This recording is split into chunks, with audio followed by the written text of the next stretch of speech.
Bismillahirrahmanirrahim. Assalamualaikum warahmatullahi wabarakatuh. Waalaikumsalam. Para hadirin yang hadir pada acara kita tentang muhasabah bangsa soal saatnya umat kembali ke syariah khilafah, yang insya Allah di hari ini kita bersama dengan beberapa pembicara dan para pakar yang akan membahas apa yang harus kita lakukan dan yang terjadi, mengevaluasi di tahun 2021 dan di tahun 2022 nanti ke depan seperti apa. Alhamdulillah kami sudah hadir beberapa pembicara. Yang pertama adalah Bang Ahmad Khazinuddin selaku Ketua Koalisi Persaudaraan dan Advokasi Umat KPAU. Kemudian juga ada Ustadz Insinyur Kiai Haji Insinyur Muhammad Asad. Kemudian Muhammad Ishak nanti selaku pakar ekonom. Kemudian ada juga Ustadz Eka Wijaya, perwakilan dari Ketua Pejabat. Kemudian juga ada Bang Muslihun ya, Bang Muslihan dari Bang Jabat. Kemudian itu hadir juga Ustadz Edi Mulyadi, wartawan senior di tengah-tengah kita. Kemudian ada Ustadz Irwan Saifullah selaku pembina KPAU. Kita akan simak terlebih dahulu paparan yang akan disampaikan oleh Ustadz Ahmad Khazinuddin tentang materi kita, yaitu muhasabah bangsa saatnya umat kembali ke syariah dan khilafah. Beliau akan menjelaskan potret penegakan hukum yang tidak adil serta outlook 2022. Silakan. Bismillahirrahmanirrahim. Assalamualaikum warahmatullahi wabarakatuh. Alhamdulillah rabbil alamin.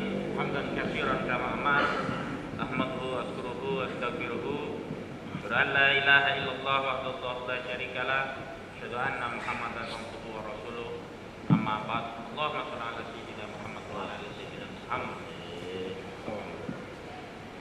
Alhamdulillah pada kesempatan siang hari ini kita bisa bermuajah berkumpul dalam majelis yang mudah-mudahan Allah catat sebagai majelis yang dinilai sebagai amal-amal soleh kita dan menjadi pemberat timbangan amal kita kelak di akhirat. Amin ya rabbal alamin. Bahagia sekali pada kesempatan siang hari ini saya hadir bersama tokoh-tokoh kita. Ada Ustadz Eka Jaya, Ketua LPH Pejabat di kiri saya. Kemudian ada Bang Edi Mulyadi, wartawan senior FNN. Juga ada Ustadz Irwan Saifullah dari KPAU juga, dan juga ada Bang Muslihun Muslihan dari LBH Bang Jabat. Kemudian kanan saya ada Ustadz Ishak, ekonom kita yang nanti akan membedah sisi ekonomi, Ustadz Asad yang mewakili perwakilan ulama yang juga nanti akan bicara tentang tahun negeri kita, kemudian tahun ke depan negeri kita itu akan menjadi apa. Awali peristiwa-peristiwa hukum di negeri ini sejatinya bukanlah peristiwa yang baru, tetapi melanjutkan peristiwa-peristiwa hukum pada tahun-tahun sebelumnya. Jadi kalau kita bicara tentang kezaliman, ketidakadilan, rezim yang represif dan anti-Islam, itu semua mewakili setiap tahun-tahun pemerintahan era Joko Widodo. Sejak periode pertama Saudara Joko Widodo dilantik sebagai Presiden Republik Indonesia sampai pada periode kedua Saudara Joko Widodo bersama Ma'ruf Amin menjadi pemimpin di negeri ini. Alih-alih rakyat ini mendapatkan keadilan hukum dengan diberi kebebasan dalam konteks berserikat, berkumpul dan menyampaikan pendapat, sebagaimana hal ini sudah dijamin oleh konstitusi pada ketentuan pasal 28 Undang-Undang Dasar 1945. Di era rejim Jokowi inilah terjadi pembungkaman, pemberangkusan kebebasan berserikat, berkumpul dan menyampaikan pendapat. Tidak hanya kepada entitas organisasi, tetapi juga pembungkaman itu sampai kepada individu-individu atau tokoh-tokoh kita, baik tokoh, ulama, aktivis, semuanya mendapatkan bagian dari represifme kepemimpinan era Joko Widodo. Dalam konteks sejarah kepemimpinan Jokowi yang memberangus kebebasan berserikat, berkumpul dan menyampaikan pendapat, pada 2017 Hizbut Tahrir Indonesia adalah organisasi Islam pertama yang mendapatkan represi dari kekejaman pemerintahan rejim Jokowi yang melakukan penjamputan BHP HTI. Tidak cukup sampai di sana, di 2020 juga pembungkaman kembali dilakukan oleh saudara Joko Widodo terhadap Ormas Front Pembela Islam. Dan bahkan terhadap Ormas Front Pembela Islam tidak hanya pembungkaman dilakukan terhadap entitas organisasi masyarakat yang sebenarnya itu adalah bagian dari ekspresi, bagian dari hak konstitusional setiap warga negara untuk berserikat. Namun juga dalam kasus Front Pembela Islam, rejim Joko Widodo bukan hanya membubarkan Front Pembela Islam yang belum lama Saudara Menteri Koordinator Bidang Politik Hukum dan Keamanan Mahfud MD menyampaikan masyarakat senang pasca FPI dibubarkan. Saya tidak tahu nih Bang Edi, masyarakat yang mana ini? Ustadz Eka, di masyarakat yang mana ini? Bukan belum lama Pak, itu kemarin Pak. Nah, bahkan kemarin begitu. Kita tidak tahu apa yang dimaksud oleh Mahfud MD. Kalau dia bicara mewakili rezim, maka benar bahwa motif pembungkaman yang dilakukan oleh rezim Jokowi terhadap FPI, kita bisa baca adalah motifnya adalah like or dislike, bukan penegakan hukum. Sebab apa yang disampaikan oleh Menteri Koordinator Bidang Politik Hukum dan Keamanan Mahfud MD kemarin yang menyatakan masyarakat merasa senang dengan pembubaran FPI, sekali lagi tidak pernah bisa kita kategorikan merepresentasikan atau mewakili aspirasi masyarakat karena posisi Mahfud MD berada di kekuasaan. Boleh jadi itulah konfirmasi dari sikap pemerintahan Presiden Joko Widodo yang memang merasa bahagia, gembira, senang, bahagia jika ormas Islam dibungkam, dalam ini Front Pembela Islam. Kasus kriminalisasi terhadap Habib Muhammad Rizik Syihab ini juga menjadi potret penegakan hukum yang paling pincang, paling memuakkan dan paling menjijikkan. Sebab kriminalisasi ini benar-benar merusak akal, logika dan nalar sehat kita. Bahkan bagi siapapun yang tidak belajar hukum pasti bisa mengindra secara tegas, secara jelas sebagai bulan purnama bahwa terjadi ketidakadilan yang kalau istilah Jawa cetawela-wela ya. Cetawela-wela.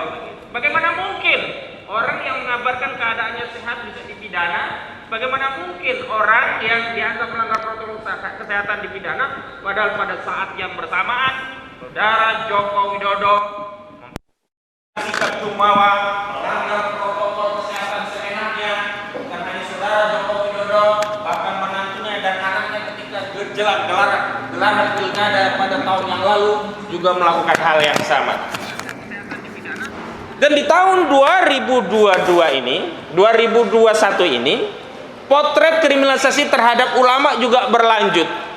Kalau sebelumnya narasi kriminalisasi menggunakan pendekatan undang-undang kekarantinaan kesehatan, undang-undang nomor 6 tahun 2018, atau menggunakan pasal-pasal yang biasa digunakan untuk menangkapi aktivis, yakni pasal hoax, pasal 14 dan 15 undang-undang nomor 1 tahun 1946 tentang peraturan pidana. Ini pasal-pasal yang dijadikan sarana menjerat para aktivis ketika menyampaikan pendapat dianggap menebar hoax. Anton Permana, Jumhur Hidayat, Ali Baharsa, ini semua dijerat, termasuk Habib Rizik Syihab dijerat dengan ketentuan undang-undang nomor 1 tahun 1946. Selain ketentuan itu, dulu sebelumnya yang paling marak adalah menggunakan undang-undang ITE, undang-undang nomor 19 tahun 2016 tentang perubahan undang-undang nomor 11 tahun 2008. Semua aktivis, semua yang kontra rejim pada mulanya di awal-awal itu dijerat dengan undang-undang ITE. Karena undang-undang ITE saat ini sudah tidak lagi dianggap punya nyali untuk menakut-nakuti rakyat, menakut-nakuti aktivis, berubah menggunakan pasal-pasal hoax. Karena pasal-pasal hoax ini juga dianggap tidak menggentarkan kritisme rakyat untuk mengoreksi, mengontrol kezaliman rejim Jokowi, terutama terkait kebohongan-kebohongannya. tahun 2021 ini kami pernah menggugat bersama TPUA, menggugat saudara Joko Widodo dan DPR RI, saudara Joko Widodo terkait kebohongan-kebohongannya yang itu masuk kategori perbuatan tercela yang semestinya harusnya dimakzulkan, bukan malah minta 3 periode begitu. Nah, represifnya di tahun 2021 ini saudara Joko Widodo melalui instrumen penegakan hukum menggunakan undang-undang terorisme, undang-undang nomor 5 tahun 2018 yang ini merupakan perubahan undang-undang nomor 15 tahun 2003. Adalah Ustadz Ahmad Zain An-Najah, Ustadz Anung Al-Hamad, dan Ustadz Farid Ahmad Uqbah. Ketiganya ini ulama-ulama kita dikriminalisasi oleh rejim dengan tuduhan yang sangat menyakitkan. Seorang ulama yang mengajarkan ilmu di tengah-tengah kita, seorang ulama yang berdakwah di tengah-tengah umat dituduh melakukan tindak pidana terorisme. Naudzubillah. Padahal mereka ya yang mengangkangi anggaran negara, mereka yang bisnis PCR, mereka yang korupsi. Terakhir Ahok ini sudah dinaikkan ke KPK lagi, tapi luar biasa karena rezim ini melindungi semua geng dan konco-konconya, tapi semua aduan masyarakat terhadap rezim ini tidak pernah diproses hukum oleh aparat penegak hukum. Tapi giliran aktivis itu cepat sekali prosesnya. Dan yang terakhir Habib Bahar bin Smith dan Egy Sujana juga kembali dilaporkan dengan tuduhan yang sama, undang-undang ITE dan pasal hoax. Undang-undang ITE pasal 28 ayat 2 itu selalu masif digunakan untuk mengkriminalisasi para aktivis dan ulama. Kenapa demikian? Karena pasalnya itu seksi, ancamannya 6 tahun sehingga bisa untuk menahan. Dan yang menarik, polisi Polda Metro Jaya sudah tidak peduli lagi surat edaran dari Kapolri berkaitan dengan proses undang-undang ITE yang harus melapor itu adalah korbannya langsung. Ini kan janji Kapolri sebelum undang-undang ITE bisa direvisi, karena sebelumnya saudara Joko Widodo berbusa-busa berjanji meminta untuk merevisi undang-undang ITE, seolah-olah problem undang-undang ITE itu ada pada undang-undangnya, bukan penegakan hukumnya. Padahal undang-undang ITE ini sudah ada sejak rejim SBY. Jadi pertama kali undang-undang ITE itu terbit undang-undang nomor 11 tahun 2008, kemudian diubah dengan undang-undang nomor 19 tahun 2016. Dan sejak SBY yang memimpin, kasus ITE itu tercatat yang viral hanya 2. Yang satu terkait rumah sakit Omni, yang satu lagi ada. Tapi itu semuanya juga tidak dilakukan oleh entitas penguasa, tapi antar warga masyarakat. Tapi hari ini sejak rejim Jokowi berkuasa, benar-benar undang-undang ITE ini sudah berubah menjadi undang-undang represif. Sudah tidak terhitung berapa aktivis kita yang ditangkapi, dizalimi oleh rezim Jokowi dengan undang-undang ITE. Tapi di ujung seolah-olah saudara Joko Widodo buang badan, seolah-olah kesalahan itu ada pada undang-undang. Dan undang-undang itu dibuat oleh SBY, bukan pada periodenya. Dan kemudian dia bernarasi untuk merubah undang-undang ITE. Tapi sebelum itu terjadi, terakhir Kapolri mengeluarkan surat edaran bahwa pada kasus penegakan undang-undang ITE, Polri hanya akan menindaklanjuti kalau laporannya itu dari korban. Tapi lagi-lagi kita tahu kasus yang kemudian melaporkan Egy Sujana dan Habib Bahar bin Smith itu bukan korban, bukan Dudung Abdurrahman yang dikritik oleh, bukan hanya oleh Habib Bahar dan juga Egy Sujana, seluruh masyarakat. Ulama-ulama banyak yang mengkritik pernyataan saudara Kasat Dudung Abdurrahman yang menyatakan bahwa Tuhan kita bukan orang Arab. Ini memang keliru. Tetapi lagi-lagi si Husain, ya namanya siapa itu? Husain Shihab. Itu kan ditanya legal standingnya pelongo-pelongo dia. Husain Shihab itu kuasa hukumnya Dudung bukan? Stafnya Dudung bukan? Jongosnya Dudung bukan? Pembantunya Dudung bukan? Apa legal standing dia melapor kalau dia bukan jongosnya Dudung, bukan stafnya Dudung, bukan kuasa hukumnya Dudung? Kecuali kalau dia kuasa hukum, dapat legal standing menjadi kuasa untuk melapor karena kepentingan korban. Tapi lagi-lagi Polda Metro Jaya juga memproses kasus ini. Saya sudah beli ultimatum dalam sebuah tulisan, silakan saja diproses. Tapi ingat, tidak akan diam advokat-advokat aktivis untuk membela advokat yang dikriminalisasi, dan juga tidak akan diam ulama-ulama yang ulamanya dikriminalisasi begitu. Kalau bicara gaya, ya gaya ulama beda-beda begitu, ada yang lembut, ada yang tegas, tapi substansi nasihatnya itu yang perlu kita ambil. Persoalannya adalah apakah statement dari Habib Bahar ini adalah sebab atau respon? Apakah statement dari Egy Sujana itu sebab atau respon? Nyatanya ini adalah respon. Dasarnya adalah ada statement yang keliru dari saudara Kasat Dudung Abdurrahman, dan saudara Kasat ini dinasehati, diluruskan. Nah, makanya saya juga komplain kepada Polda Metro Jaya. Terakhir dia akan melakukan proses pemanggilan. Saya protes, gak bisa manggil itu. Dia harus hadirkan dulu saksi ahli dulu, diperiksa dulu pelapornya, diperiksa saksi-saksi lainnya, diperiksa saksi ahli IT, ahli pidana, ahli komunikasi, ahli semuanya. Jangan karena dalih sudah ada laporan langsung panggil terlapor. Giliran kita yang bikin laporan sampai mau hari kiamat gak pernah dipanggil-panggil itu terlapornya.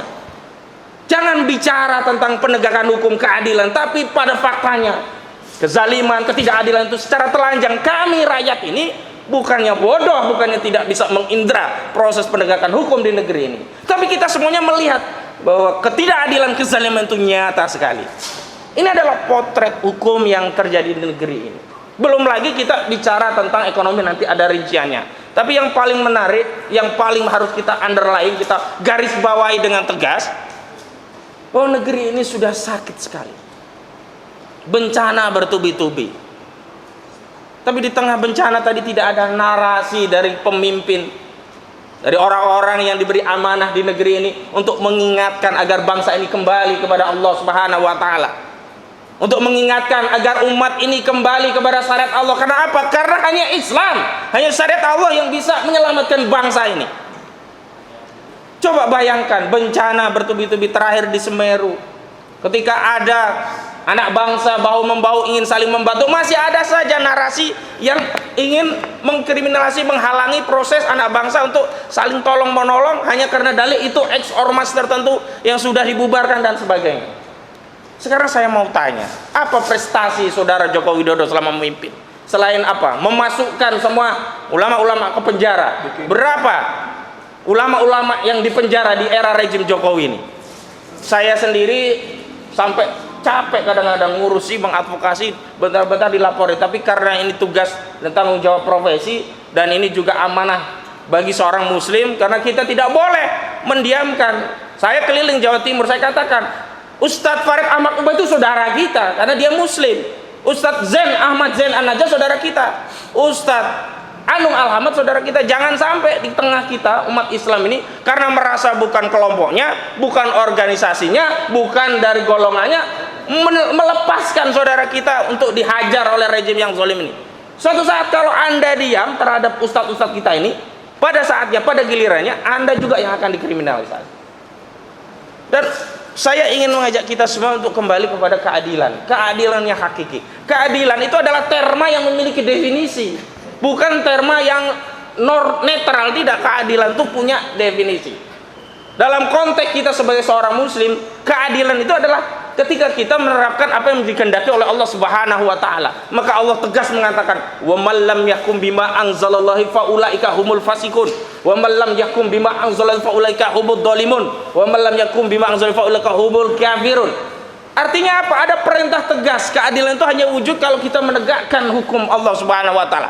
Hari ini karena hukum yang diterapkan adalah hukum sekuler, kedaulatan di tangan rakyat, pada faktanya yang berkuasa adalah oligarki.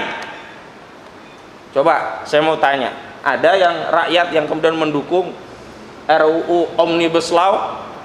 Semua menolak, semua demo, bahkan sampai malam-malam itu diketoknya. Artinya apa? Kedaulatan rakyat itu mitos yang selalu diulang-ulang oleh mereka politisi untuk menipu rakyat. Mereka kalau bicara dengan rakyat, bicara ini demi kedaulatan rakyat untuk dan atas nama, padahal pada faktanya kedaulatan para kapitalis, oligarki. Karena itu kalau kita ingin keadilan yang benar-benar adil, tidak ada jalan lain kecuali kita kembali kepada syariat Allah, kembali kepada Islam. A'udzubillahi minasyaitonirrajim. Walau ana ahlal qura amanu wa taqaw la fatahna alaihim barakatim minas sama'i wal ard walakin kadzabu fa akhadnahum bima kanu yaksibun. Kita hanya akan mendapatkan barokah kalau kita kembali kepada Allah. Kita hanya akan mendapatkan rahmat dari Allah berupa hukum yang adil kalau kita mengikuti apa yang diturunkan oleh Allah Subhanahu wa taala. Maka dalam refleksi akhir tahun ini, selain bicara ketidakadilan hukum, saya juga bicara tentang bagaimana umat ini kembali kepada hukum yang benar-benar adil, hukum yang benar-benar diamanahkan melalui Rasulullah SAW, hukum yang Allah sendiri mengatakan alfa hukmal jahiliyatu yabhun wa man ahsanu minallahi hukman liqaumi yuqinun. Allah sendiri yang bertanya kepada kita, apakah hukum jahiliyah yang hendak kalian terapkan, dan hukum siapa yang lebih baik? Saya mau tanya, hukum yang lebih baik hukum bikinan Allah atau hukum bikinan DPR? Hukum yang terbaik itu hukum yang diwariskan Rasulullah atau yang diwariskan perpunya presiden? Hukum yang terbaik itu hukum yang berasal dari langit atau hukum Qomat Kamit dari DPR? Karena itu kita harus kembali kepada perintah Allah. Sekarang Ustadz Eka manusia, saya manusia. Apa hak Ustadz Eka merintah saya? Nah, hari ini kita diperintah dengan sesama manusia yang mereka mengatasnamakan legislatif, mereka yang kemudian tidak pernah membuka Al-Quran dan As-Sunnah, mereka yang kemudian memerintah dan melarang manusia, bahkan memberi sanksi bagi orang yang melanggar perintah mereka. Padahal Allah tidak memerintahkan itu.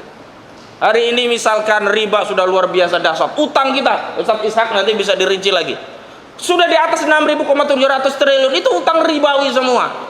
Padahal Allah Subhanahu wa taala tegas melalui lisan Rasulullah sallallahu alaihi wasallam. Beliau bersabda, "Ar-riba salasuna wa sab'una baban, aisaru ayang kilar rajul ummah." Ini dosa riba yang paling rendah, paling kecil bahayanya. Itu seperti ibu kandung zina dengan anaknya, anak laki-laki zina dengan ibu kandungnya. Hari ini sistem ekonomi kita justru ditopang dengan sistem ribawi. Bagaimana bangsa ini akan berkah? Bagaimana keadilan akan turun dari langit? Bagaimana tidak ada harmonisasi di antara kita, yang ada konflik terus? Kenapa? Karena kita menentang apa yang sudah diturunkan oleh Allah Subhanahu wa taala. Jadi terakhir, dalam seruan saya berulang kali menyampaikan bahwa saya advokat sekaligus pejuang khilafah. Tidak ada jalan lain kepada umat lain selain kembali kepada syariat, dan tidak ada metode baku untuk menegakkan syariat selain institusi khilafah. Dan Rasul, antum sekalian punya Rasul Muhammad sallallahu alaihi wasallam. Muhammad sallallahu alaihi wasallam menjanjikan kepada antum semua al-khilafah ar-rasyida saniyah. Lalu antum lebih percaya kepada orang politik, percaya pada pilpres, percaya pada DPR, mereka yang selama ini berkhianat kepada rakyat. Dan saya menyeru kepada kita semua untuk kembali menerima, menyongsong janji dari Rasul yang tidak mungkin Rasul itu berdusta pada kita. Takunun nubuwatu fikum masyaallah antakun summa yarfa'uha idza sa'a yarfa' summa takunu mulkan adon fa takunu masyaallah ayakun summa yarfa' idza sa'a fa yakunu mulkan jabriyatan wa yakunu masyaallah ayakun summa yarfa' idza sa'a yarfa' summa takunu khilafatan ala minhajin nubuwah. Periode kehidupan dahulu ada pada periode kenabian, kemudian atas kehendak Allah kenabian diangkat, kemudian ada khilafah ala minhajin nubuwah, atas kehendak Allah itu ada, dan atas kehendak Allah juga akan dicabut. Kemudian ada mulkan aldon, atas kehendak Allah ada, dan Allah juga berkehendak akan cabut. Kemudian ada mulkan jabriyatan, dan hari ini kita sudah ada di periode mulkan jabriyatan. Penguasa-penguasa dolim, dan kedoliman itu dihadapi oleh kaum muslimin, bukan hanya di negeri ini, tapi di seluruh negeri kaum muslimin yang lainnya. Tapi Allah kabarkan melalui lisan Rasulullah yang mulia, setelah itu akan ada khilafah ala minhajin nubuwah. Dan inilah visi kita umat Islam bersama. Ini bukan visi Hizbut Tahrir, bukan visi FPI, bukan visi ormas tertentu, tapi ini visi Islam. Karena yang menyampaikan hadis tadi bukan FPI, bukan HTI, bukan ormas, tapi ini langsung dari lisan Rasulullah sallallahu alaihi wasallam. Takbir! Takbir! Takbir! Assalamualaikum warahmatullahi wabarakatuh. Waalaikumsalam. Dahsyat. Luar biasa. Sesuai dengan latar belakang beliau sebagai advokat ya, dan terbiasa membela aktivis yang dizalimi, maka kita akan melihat bagaimana beliau tadi menyampaikan menggebu-gebu ya. Dan sepatutnya kita pun demikian melihat kezaliman yang terjadi di negeri ini. Kita akan melawan dengan cara yang sesuai dengan syariah dari Allah Subhanahu wa taala. Takbir. Nah, berikutnya ada Ustadz Tisna Asirbuni dari pembina Jakarta Qalbun Dakwah dan juga pengisi dari Megapolitan News Forum. yang insya Allah sudah hadir di tengah-tengah kita untuk akan menyampaikan sebenarnya 2021 ini kapitalisme dan liberalisme ini sudah hancur. Lantas apa yang berhak untuk mengganti sistem hari ini yang mencengkram khususnya di Indonesia? Ya, mungkin bisa disampaikan Ustaz Tisna Sirboni. Ada ini Ustaz. Bismillah. Nih. Ini juga diketik.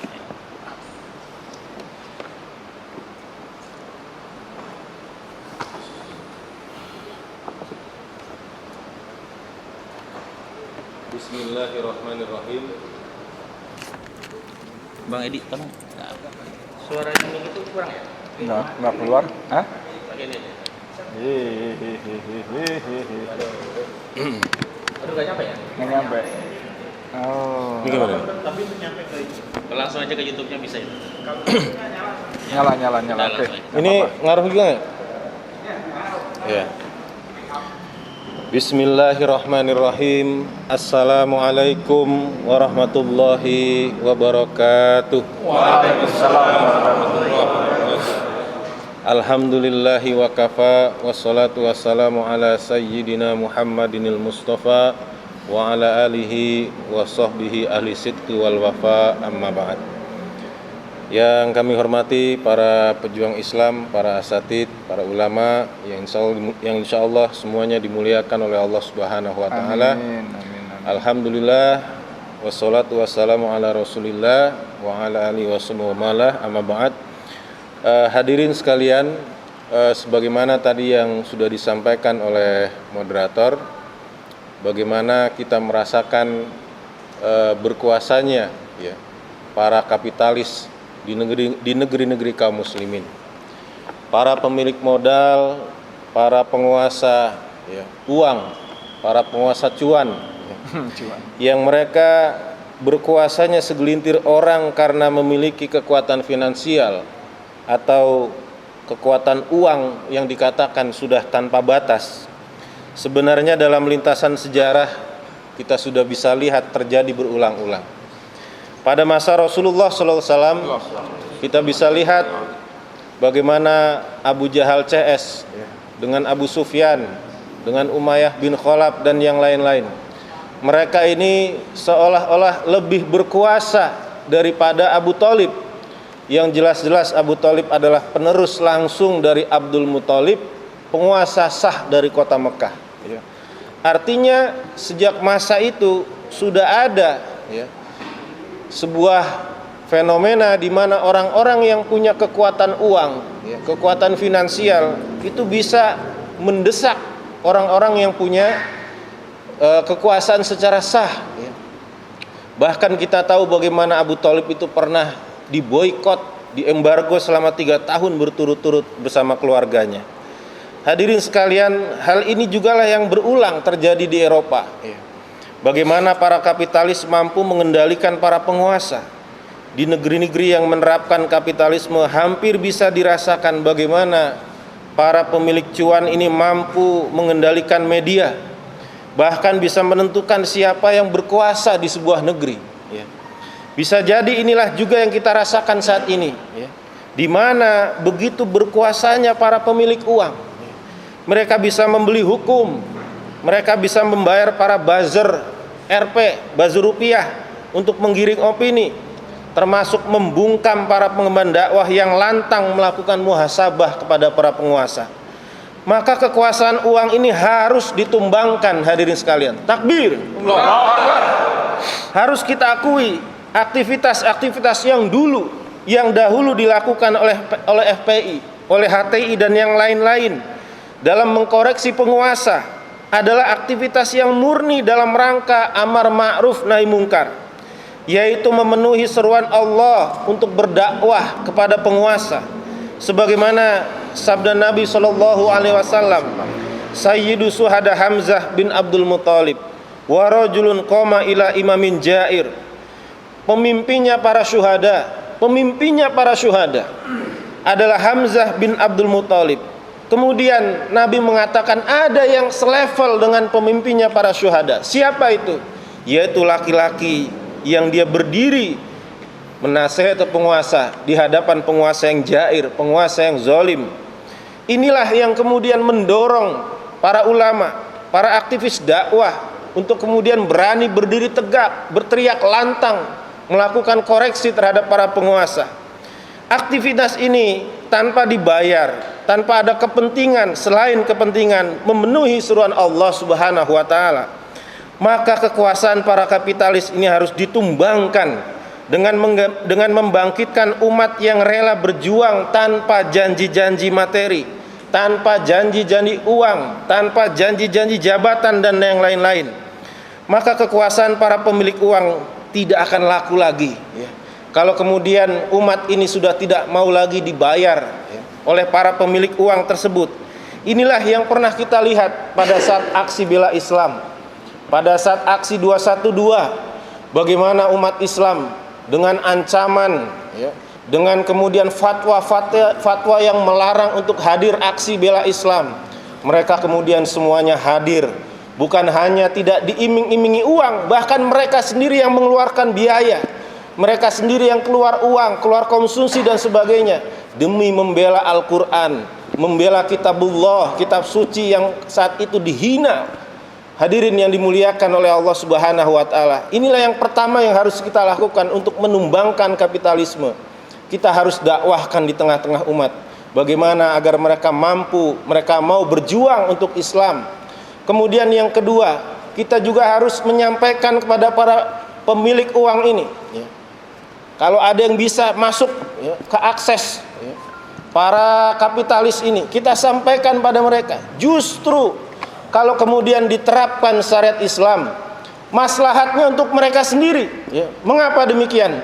Kalau diterapkan syariat Islam, tidak ada pajak, hadirin sekalian, ya. Betul, Bang Ahmad Hazinuddin, ya. Betul. Ya, tidak ada pajak.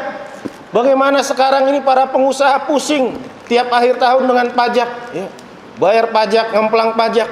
Kemudian mereka juga tidak pusing dengan kesejahteraan para karyawannya. Mengapa? Karena kesejahteraan para karyawan tugas negara, hadirin sekalian, ya. Tugas negara. Sedangkan dalam pandangan Islam, negara wajib memberikan pendidikan secara gratis. Negara wajib menyiapkan, menyelenggarakan kesehatan secara gratis, keamanan secara gratis. Ini yang paling banyak dipusingin para karyawan, para buruh, ya, yang tiap tahun kemudian, ya, mereka minta naik gaji dan sebagainya.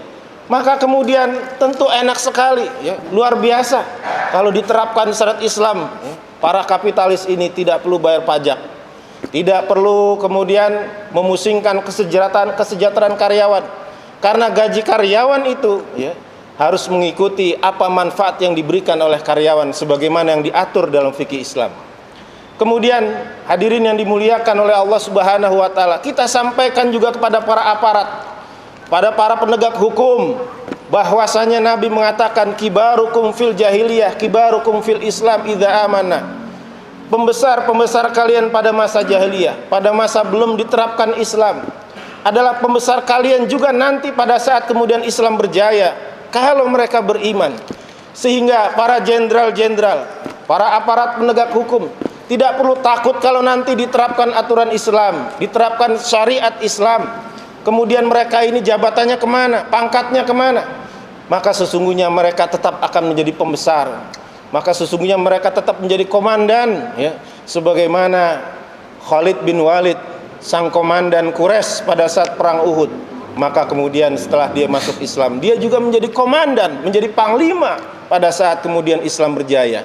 Inilah yang seharusnya kita sampaikan kepada para jenderal-jenderal. Tidak perlu takut dengan penerapan syariat Islam. Kalau Anda sekarang jenderal, nanti Anda juga akan menjadi jenderal yang memperjuangkan Islam. Takbir.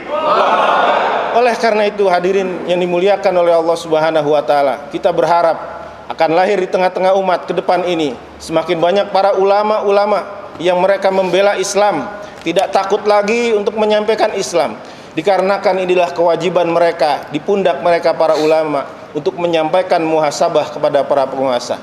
Kemudian mudah-mudahan umat Islam bisa tersadarkan bahwasanya dengan iming-iming, janji-janji uang yang mereka terima, yang hanya sekedarnya itu, kemudian kemudian mereka merasakan penderitaan yang begitu lama terus-menerus dikarenakan tidak diterapkan aturan Islam.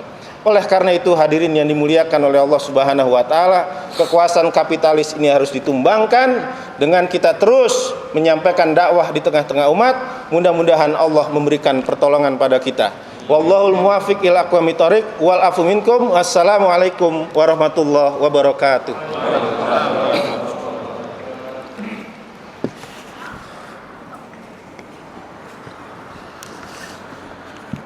Iya. Tadi Ustadz Isna Asyirboni sudah menyampaikan tentang kegagalan kapitalisme, liberalisme sebagai biang kerok masalah di negeri ini dan sudah saatnya digantikan. Dan pemilik cuan-cuan itu harusnya sadar, ya, tidak selamanya cuan itu akan menjadi tuan bagi hidupnya.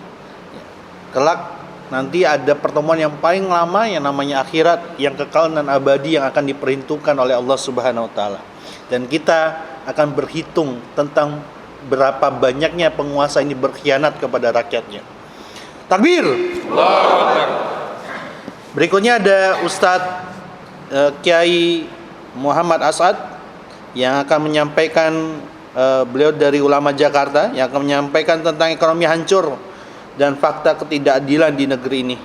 Beliau sudah ada di samping saya. Kepada Kiai Muhammad As'ad saya persilakan. Bismillahirrahmanirrahim. Assalamualaikum warahmatullahi wabarakatuh. Waalaikumsalam warahmatullahi wabarakatuh. Alhamdulillahilladzi arsala rasulahu bil huda wa dinil haq liyuzhirahu 'ala ad-din kulli wa kafa billahi shahida. Asyhadu an la ilaha illallah wahdahu la syarika lah wa asyhadu anna Muhammadan 'abduhu wa rasul. Allahumma salli ala sayyidina Muhammad wa ala ali sayyidina Muhammad, amma ba'd.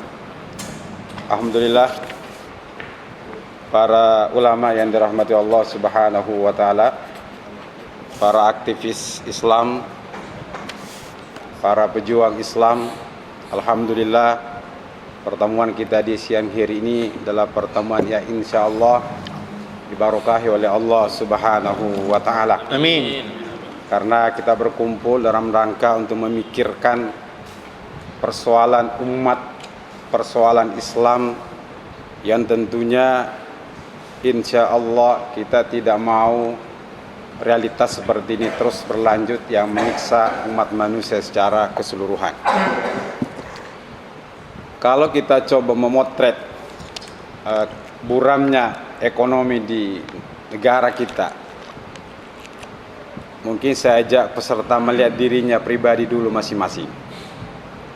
Kita bisa ngukur berapa tahun yang lalu dengan tahun-tahun sekarang. Tebal mana dompet dulu dengan sekarang. Ya Pak Kiai. Di dekat rumah saya itu ada kantor pengadilan.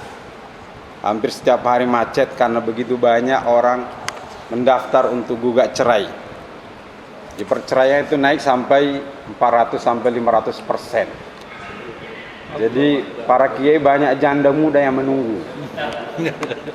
Cuma persoalannya mereka mikir juga, jangan-jangan kiainya juga bokeh juga, sama dengan mantan suaminya. Ini ada realitas yang tergambar di tengah-tengah kita, baik di Jakarta, di ibu kota, maupun di pedesaan itu mengalami hal yang sama. Ketika mereka ditanya, kenapa Anda bercerai? Apa ada selingkuh atau ada pihak ketiga? Hampir 100% jawaban mereka itu bukan karena selingkuh, bukan karena yang lain, tetapi karena faktor ekonomi. Setuju Pak? Atau jangan-jangan di sini ada korban juga diceraikan sama istrinya. Ini adalah realitas yang tidak bisa kita pungkiri, menunjukkan bahwa faktor ekonomi begitu luar biasa memporak-porandakan kehidupan rumah tangga. Ini hanya sebuah akibat dari sebuah sebab sebenarnya. Ya insya Allah nanti akan dijelaskan secara rinci oleh Pak Ishak. Saya tidak mau masuk sampai ke sana. Saya menjelaskan realitas saja yang terjadi. Kenapa mereka mau cerai? Ya otomatis jawabannya sederhana, karena suami lagi nganggur, Pak. Kenapa nganggur? Karena dipecat di tempat kerjaan perusahaannya. Kenapa dia dipecat? Di perusahaannya juga hancur juga, gulung tikar juga. Nah, bahkan tercatat ada sekitar ribuan bisnis retail yang kecil itu gulung tikar, baik skala kecil maupun sedang, besar juga banyak yang gulung tikar, sehingga menimbulkan pengangguran yang begitu luar biasa. Nah, dampak ini berefek ke faktor yang lain. Ketika terjadi pengangguran luar biasa, maka akan bergeser, yang naik itu bukan ekonomi tapi angka kriminalitas akan naik. Kalau dulu orang melakukan perampokan, membegal segala, biasanya itu malam. Sekarang ini malam juga kerjain, siang juga dia kerjain. Karena saking susahnya cari pekerjaan, maka mereka mengambil jalan pintas karena desakan ekonomi begitu luar biasa. Ini adalah fakta-fakta di tengah-tengah kita. Kalau tadi singgung mengenai ayat Al-Quran, walau anna ahlal qura amanu wattaqau la fatahna alaihim barakatim minas sama'i wal ard. Ayat ini menjelaskan tentang barokah. Ulama menjelaskan barokah itu ziyadatul khair, bertambah-tambahnya kebaikan, menyebarnya barokah, baik di tengah-tengah masyarakat pedesaan, di perkotaan, semua merasakan indahnya, baiknya kehidupan yang barokah. Hari ini seakan-akan barokah itu hilang, Pak. Ada teman saya cerita, dia kerjaannya orang Sunda, nyicil-nyicil kredit. Dia bilang dulu 200 ada sekitar 200 sampai 300 pelanggannya. Saya tanya, sekarang pelanggannya berapa? Ya syukur kalau ada 50. Jadi turun sampai berapa persen tuh? Dari 300 menjadi 50. Dan Bapak bisa cek setiap perumahan di Jakarta ini, kalau rumah itu biasanya diperbaiki di apa? Sekarang kalau nggak ditulis dijual atau kontrakkan, disewakan. Ini realitas. Banyak kontrakan juga sudah mulai kosong. Dekat rumah saya pebisnis besar, pebisnis besi. Kalau beli kapal dulu itu sekali beli kapal bisa sampai 20 miliar, berapa miliar. Sekarang ini tempatnya itu sudah kosong, nggak ada lagi besi. Saya tanya, kenapa Pak Haji? Dia bilang, kalau seperti ini terus kondisi hari ini, setahun ke depan harta saya itu habis semuanya. Padahal luar biasa banyaknya hartanya. Saya bilang gini, Pak Haji setahun ke depan, kalau kami sehari ke depan ini sudah habis semuanya. Ini adalah realitas yang tidak bisa kita pungkiri. Nah, maka dari itu memang sudah saatnya kita coba untuk mengajak umat Islam untuk berpikir yang lebih serius. Karena hari ini terus terang saja, angka kriminal itu baik yang kriminal yang sadis maupun kriminal yang lembut ya. Kriminal itu juga menjual banyak sekali gadis-gadis hari ini daerah menjual dirinya dengan untuk nukar HP saja. Ini naik angkanya. Saya bukan pengamat, baca-baca aja. Ini menunjukkan bahwa persoalan bangsa kita khususnya dalam masalah ekonomi itu tidak bisa kita lagi bahasakan saking hancurnya. Kenapa? Karena hampir semua rakyat Indonesia merasakan dampak begitu luar biasa. Mungkin ada yang bertanya, Ustaz, masih ada yang belum merasakan? Iya, ada. Paling seputar oligarki saja yang dijelaskan oleh Bang Hasudin tadi. Sehingga konsep yang dijelaskan dalam Islam bahwa harta itu harus merata di tengah-tengah masyarakat itu tidak lagi berlaku hari ini. Tidak lagi berlaku hari ini. Kenapa? Karena memang sistem ini didesain untuk satu kelompok untuk memperkaya dirinya, memperkaya kelompoknya, sehingga kelompok lain mereka tidak pernah mereka pikirkan. Jadi ustadz-ustadz yang ada di sini, para aktif di sini sabar saja. Bersabar, insya Allah Allah kasih pahala saja. Itu kita cari pahala saja hari ini. Amin. Karena cari duit hari ini sudah ditutup, hampir semua ditutup oleh mereka. Para oligarki tidak memberikan peluang, apalagi kiai, kecuali kiai mau transaksi saja. Pasti dikasih dalam rangka untuk menguatkan oligarki tersebut. Maka dari itu saya tidak bisa berpanjang lebar karena ini sesuatu hal yang para ustadz, para aktivis rasakan sendiri. Silahkan nanti pulang ke rumah masing-masing bahasakan sendiri begitu susahnya hidup hari ini. Ya, mungkin di antara kita masih ada yang belum bayar listriknya. Nah, lapor aja ke sana nanti saya doakan. Belum bayar airnya. Ini realitas. Maka dari itu terjadinya kerusakan di tengah-tengah kita tidak jauh apa yang dijelaskan oleh Allah Subhanahu wa taala. Zaharal fasadu fil barri wal bahri bima kasabat aydin nas liyudhiqahum ba'dal ladzi 'amilu la'allahum yarji'un. Jadi telah nampak kerusakan di darat maupun di laut akibat daripada tangan-tangan manusia. Munculnya fasad karena dosa dilakukan manusia. Fasad dalam hal ekonomi, dalam hukum maupun yang lainnya, semua itu adalah akibat karena kita jauh dari aturan Allah Subhanahu wa taala. Sebelum saya tutup, saya ingin bercerita sedikit. Saya pernah dialog sama Jenderal Slamet Subianto. Ya, saya ke rumahnya berdialog, dia cerita, hampir dia nangis. Dia bilang begini, kita ini sebenarnya tidak layak miskin, kata dia. Saya tanya, kenapa Jenderal? Dia bilang begini, saya ini kan mengerti tentang laut, apa isi laut, berapa jenis ikan dia tahu karena memang dia di angkatan darat ya, angkatan laut. Dia katakan bahwa di Indonesia satu jenis ikan saja, ikan tuna itu bisa menghasilkan setahun 2000 triliun. Satu jenis ikan. Itu baru tuna. Bergeser yang kecil-kecil, tongkol, bergeser lagi, gak bisa mereka bayangkan. Saya tanya beliau, Pak Jenderal, angka itu kemana semua? Ikan itu kemana semua? Jawabannya sederhana, karena bukan kita yang ambil, maka diambil oleh yang lain. Yang lain, diambil oleh orang lain. Saya katakan tanya dia, kan Pak Jenderal dulu punya kewenangan bisa nangkap dia. Apa jawaban dia? Mereka nangkap ikan itu dekat wilayah perbatasan. Sementara kapal kami yang kami pakai lebih canggih kapal dia daripada kapal kami. Kami dibekali BBM ya untuk nangkap dia, hanya bisa pergi ke tengah laut. Mau balik lagi nggak ada BBM lagi. Mau diapain kata dia? Terpaksa kita jual BBM. Dibeli oleh pemain solar yang ditampolnya, beli lagi, transaksi lagi, semua rusak semuanya. Ini adalah fakta yang di tengah-tengah kita. Begitu juga apa yang ada di bawah tanah. Kalau tadi kan di laut nih ikan nih. Apa yang di bawah tanah hampir 100% dikuasai oleh para oligarki dan para konco-konconya. Yang baik yang ada di dalam negeri maupun yang ada di luar negeri. Baik batu bara, nikel maupun yang di dalam lagi. Baik dalam tanah maupun di atas tanah, mereka sudah kup semuanya. Apa yang kita bisa perbuat?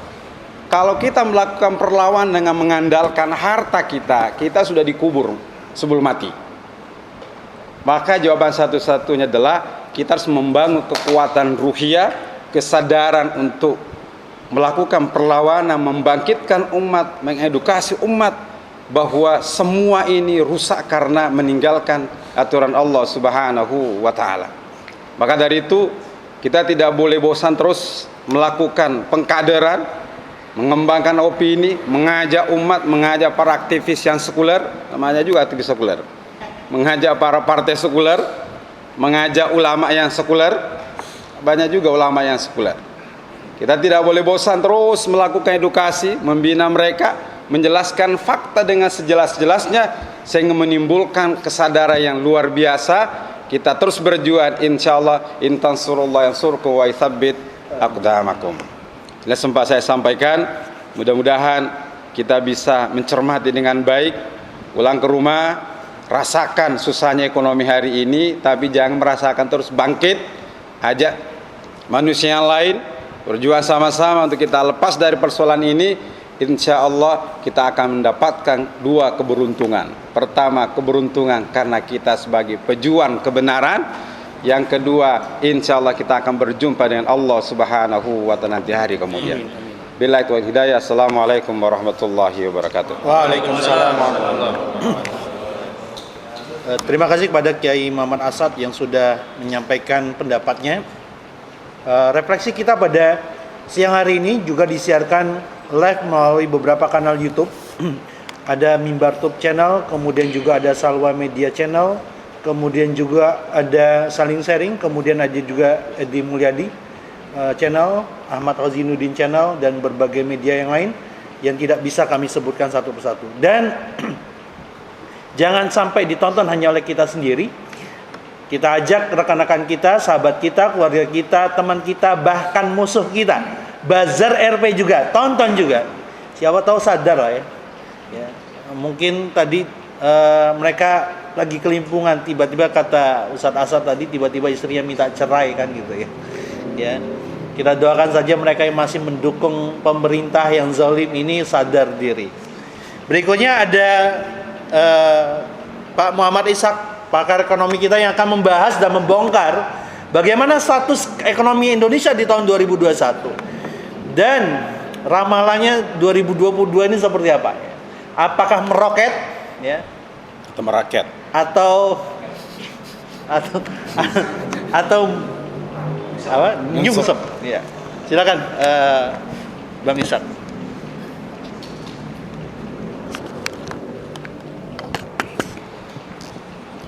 Bismillahirrahmanirrahim. Assalamualaikum warahmatullahi wabarakatuh. Waalaikumsalam warahmatullahi wabarakatuh. Alhamdulillah rabbil alamin wa bihi nasta'in ala umuri dunya waddin. Shalatu wassalamu ala Rasulillah sayyidina Muhammadin wa ala alihi wa sahbihi wa man tabi'ahum bi ihsan ila yaumil amma ba'd. Yang saya hormati para kiai, para habaib. Di sini ada Khalil guru saya. Ada Ustadz Asad, ada Ustadz Edi Mulyadi, Ustadz Eka Wijaya, dan pengacara kita Ustadz Hazinuddin, dan juga Kiai Tisna, dan ulama-ulama dan serta yang lain yang tidak bisa saya sebutkan satu persatu tanpa mengurangi rasa hormat saya. Seperti yang disampaikan tadi oleh beberapa narasumber ya, semuanya satu suara bahwa kondisi kita tahun ini tidak lebih baik dibanding tahun sebelumnya, bahkan jauh lebih buruk ya. Ustadz Asad sudah memaparkan fakta realnya di masyarakat, bagaimana kehidupan ekonomi kita semakin memprihatinkan ya. Mungkin saya sedikit akan berbicara lebih makro ya. Jadi karena yang detail tadi sudah disampaikan oleh Ustadz Asad dan Ustadz Hazinuddin, bahwa dari sisi ekonomi memang pertumbuhan ekonomi kita selama pandemi ini memang sangat terpuruk sekali ya. Tahun lalu kita tumbuh minus 2% dan sekarang pun diperkirakan hanya sekitar 3-4% ya. Itu pun masih sangat banyak ya orang-orang yang dulunya di PHK sampai sekarang belum bisa mendapatkan pekerjaan ya. Sekitar 10 juta orang sekarang ini masih dalam keadaan menganggur. Kemudian orang yang hidup di bawah garis kemiskinan itu sudah sekitar 10% ya. Jadi kalau 270 juta penduduk Indonesia berarti kan ada 27 juta orang yang miskin ya. Tapi perlu dicatat hadirin yang berbahagia bahwa garis kemiskinan Indonesia itu setara dengan garis kemiskinan Afrika ya. Jadi rendah sekali. Karena kalau dinaikkan sedikit, orang miskin di Indonesia itu bisa sampai 50% ya. Ya, jadi makanya sampai sekarang itu banyak protes dari kalangan intelektual ya, bahwa garis kemiskinan Indonesia itu sudah perlu di-upgrade ya. Karena kita negara G20 ya. Dengan PDB 16 terbesar di dunia, tapi garis kemiskinan kita masih setara dengan negara-negara terbelakang di Afrika. Saya kira ini sudah mendapatkan banyak perhatian.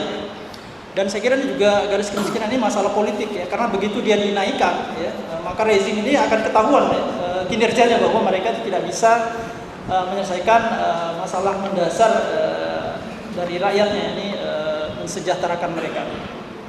Kemudian yang kedua, selama pandemi ini kita juga menyaksikan ya, bagaimana APBN kita itu digarong oleh para pejabat-pejabat negara ya. Yang pertama itu bagaimana pejabat berkoalisi dengan DPR ya, mengeluarkan satu undang-undang dulunya Perpu ya, tentang penanganan pandemi, yang kemudian menjadi Undang-Undang Sistem Keuangan Nomor 2 tahun 2020. Di sana pemerintah diberikan kewenangan untuk menetapkan defisit APBN tak terbatas. Jadi artinya apa? Artinya pemerintah berkesempatan untuk menarik utang sebanyak-banyaknya menggunakan anggaran tanpa persetujuan DPR untuk kepentingan mereka. Akhirnya kemudian muncul anggaran program penyelamatan ekonomi nasional sebesar 700 triliun, dan kita tahu bersama bahwa sebagian dari anggaran itu justru dikorupsi oleh pejabat negara, ya. Yang terungkapkan Menteri Sosial, ya, Julian Batubara, yang kemudian ditangkap oleh KPK. Tapi kalau kita melihat pernyataan Novel Baswedan, untuk bansos saja itu sekitar 100 triliun yang dikorupsi, ya. Artinya yang tidak terungkap tentu saja jauh lebih banyak, ya. Dan yang memperhatikan sekali ketika jumlah penduduk miskin, ya, pengangguran itu meningkat selama pandemi, bansos ini, ya, sudahlah dikorupsi, ya, juga tidak sampai kepada rakyat. Ya, saya kira sebagian dari kita sudah menyaksikan, ya, bagaimana selama 2 tahun itu rumah tangga itu hanya mendapatkan sekali 2 kali bansos. Padahal kan bansos ini paling bisa bertahan selama sebulan saja. Ya, setelah itu kan masyarakat selama 24 bulan ini harus tetap makan. Nah, makanya kemudian seperti yang dikonfirmasi oleh Ustaz Asad, banyak kemudian perempuan yang minta cerai suaminya karena sudah tidak ada lagi lapangan pekerjaan, Pak. Karena semestinya di saat kondisi terpuruk seperti ini negara yang melakukan intervensi. Nah, tapi sayangnya anggaran negara yang ditambah, ya, menjadi belanja negara itu dinaikkan, ya, menjadi 3.000 triliun, ya. 1.000 triliunnya itu tepatnya itu 900 triliun itu berasal dari utang. Itu tidak mengalir kepada rakyat. Nah, kemana uang ini kan? Kalau kita lihat buka data BPS, ya, tahun 2020 itu rata-rata penerima raskin, ya, itu di bawah 50%, ya. Jadi penduduk miskin itu kan disurvei nih. Apakah selama setahun ini Anda menerima bansos? Jawabannya adalah 50% dari mereka itu mengatakan kami tidak pernah menerima bansos. Loh, kemana larinya uang itu? Bahkan kalau di daerah seperti Papua, Maluku Utara itu hanya 10% saja rakyat miskin itu yang mendapatkan bansos. Nah, saya kira ini yang menjadi keprihatinan kita bersama, ya. Kemudian ketika anggaran ini di markup, ya, dan peruntukannya juga tidak jelas, yang menanggung konsekuensinya, dampaknya adalah rakyat. Karena ketika pemerintah itu memperlebar defisit sampai 6%, ya, kemudian harus disinggung tadi Ustaz Fauzinuddin, ya, kita harus berutang, ya. Sekarang itu total utang negara, ya, sama dengan BUMN itu hampir 12.000 triliun. Jadi 12.000 triliun yang ini harus dibayar oleh rakyat. Akibatnya apa? Akibatnya tahun depan, ya, anggaran APBN yang semestinya disalurkan untuk membantu rakyat justru dipakai untuk membayar bunga utang, ya. Nah, kalau tahun depan itu, ya, anggaran pembayaran bunga utang itu 2 kali lebih banyak daripada subsidi, ya. Jadi 2 kali lebih banyak daripada subsidi. Padahal, ya, pembayaran bunga utang ini sebesar 400 triliun lebih, ya, itu hanya diberikan kepada investor-investor. Siapa investor-investor ini? Mereka ini adalah orang-orang bankir-bankir, ya, bank-bank, ya, kemudian investor-investor asing yang membeli surat utang negara. Nah, mereka kemudian diberikan uang 400 triliun. Sementara rakyat kita 270 juta, ya, diberikan subsidi. Subsidinya cuma 200 triliun. 200 triliun untuk 200 juta. Ini kan sangat tidak adil, ya. Bagaimana uang untuk membayar utang jauh lebih besar dibanding uang untuk subsidi. Bansos lebih kecil lagi, jadi 120 triliun. Nah, karena bukan itu saja, ya, karena pemerintah ini lebih banyak menggunakan anggaran untuk bayar utang, ya, pendapatan juga kurang, akhirnya dana subsidi yang kecil tadi ini mau dipangkas lagi. Nah, hari ini kan kita ramai pembicaraan, kan, bagaimana premium Pertalite itu mau dihapuskan. Ya, artinya apa ini? Artinya mereka ingin menaikkan harga BBM. Kalau dulu harga BBM naik kan orang pasti marah, pasti demonstrasi. Sekarang kan sunyi senyap ini, tidak ada yang melakukan perlawanan. Operasi senyap, ya. Ya. Karena halus sekali. Jadi premium Pertalite dihapus. Ya mungkin awalnya nih premium dulu, ya. Setelah itu Pertalite, kemudian rakyat dipaksa untuk mengkonsumsi harga yang lebih Pertamax yang lebih mahal. Nah, Jadi inilah satu bentuk ketidakadilan yang dipertontonkan oleh negara. Kemudian ya, kalau kita juga melihat ya, bagaimana waktunya mau habis ya? Habis. Ya. Nah, sekarang mungkin pertanyaannya ya, to the point saja ya. Lalu bagaimana ya solusi untuk menghadapi masalah ini ya? Kalau kita melihat dari sisi anggaran tadi yang pemerintah itu sudah mengkorupsi anggaran, kemudian penggunaannya sebagian besar digunakan untuk bayar bunga utang yang sudah disampaikan tadi. Bunga utang itu dalam pandangan Islam adalah suatu keharuman yang sangat jazm ya, sangat clear disebutkan di dalam Al-Qur'an, wa halallahu al-bai'a wa harrama riba. Ya. 400 triliun digunakan untuk membayar bunga utang. Nah, lalu bagaimana di dalam Islam ya, solusinya? Kemarin saya coba melakukan mengkalkulasi ya, nyambung sekali dengan yang disampaikan oleh Ustaz As'ad tadi bahwa kalau kita menggunakan ya, mengelola negara ini sesuai dengan syariat Islam, ya, maka kita tidak perlu berutang, ya, kemudian kita otomatis kita tidak perlu membayar bunga utang, kan gitu. Dan kita akan mampu memberikan subsidi yang sangat besar kepada rakyat berupa pendidikan gratis, kesehatan gratis, dan keamanan gratis, bahkan juga menikah gratis. Ya. Ini akan bisa dicapai karena sumber pendapatan negara kalau kita menggunakan syariat Islam akan sangat besar ya. Pertama mungkin dari sisi sektor pertambangan ya. Sektor pertambangan saya mencatat dan saya kira ini bisa dikonfirmasi ya karena datanya dari Kementerian SDM ya. Itu setiap tahun ya untuk batu bara saja kita bisa mendapatkan 852 triliun ya. Kalau emas sekitar 56 triliun, kemudian nikel 229 triliun ya. Nah, kemudian dari sisi kehutanan itu hampir 2000 triliun dan kelautan 1000 triliun ya.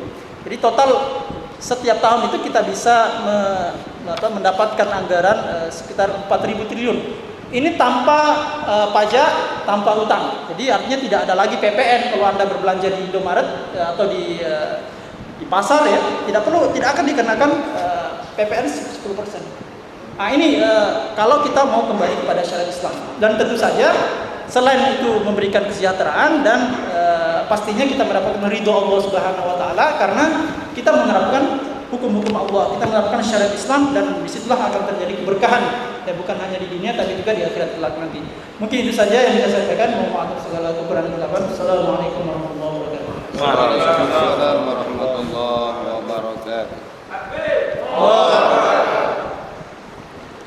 Tadi Bang Muhammad Ishaq tadi menyebutkan utang negara plus utang BUMN itu 12.000 triliun ya. Kantongnya kan kemana ada ngomong 11.000 triliun ya, kantong ya. Di kantong saya ada 11.000 triliun, berarti minus 1.000 gitu. Kita minus 1.000 ya. Yang punya kantong 11.000 triliun di tag dong ya, dikasih komen siapa yang para netizen tahu punya kantong 11.000 triliun ya. Dan berikutnya ada Bang Eka yang akan jauh dari LBH pejabat yang selalu akan menyampaikan pendapatnya. Silakan.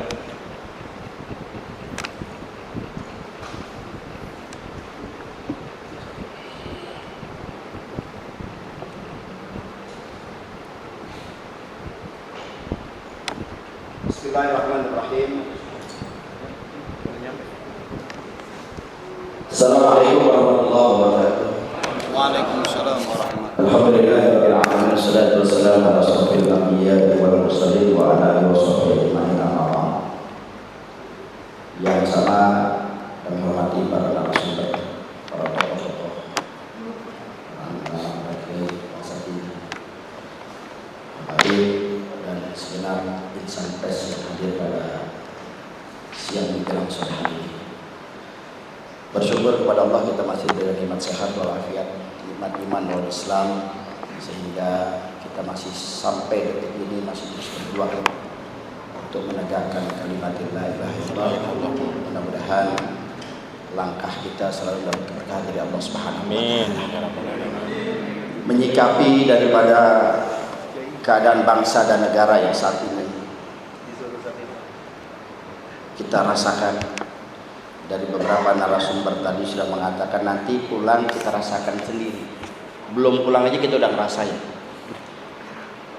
mau berangkat saja sudah merasain bagaimana susahnya bangsa dan negara kita. Belum lagi yang sudah tidak bisa kita pungkiri di depan mata kita, para guru-guru kita, para ulama, kiai kita, bukan saja dikriminalisasi, ditangkap, disiksa dan lain sebagainya. Sementara kita umat Islam malah mayoritas. Bahkan saham terbesar kemerdekaan Republik Indonesia ini adalah dari umat Islam. Sumbangsih kemerdekaan bangsa kita adalah peran ulama, kiai, habaib dan para santri. Itu nggak bisa dipungkiri. Saat ini terbalik. Kita yang mempunyai saham, tapi kita yang selalu dikriminalisasi, kita yang selalu disudutkan. Ada apa sebetulnya dengan bangsa dan negara kita saat ini? Ada apa dengan umat Islam Indonesia saat ini? Ada apa dengan bangsa negara Republik Indonesia yang mayoritas Muslim, kok umat Islam tidak berkutik sama sekali? Ketika tuan-tuan gurunya ditangkap, tuan-tuan gurunya diintimidasi, dikriminalisasi dan lain sebagainya. Ini yang harus menjadi PR kita. Apa sih harusnya kita bersama? Wa'tasimu bihablillahi jami'aw wa la tafarraqu. Bersatu kita, apapun mazhab kita, apapun suku, bangsa, bahasa kita, ketika ini sudah mencampuri ranah daripada kita punya akidah dan lain sebagainya, bersatu.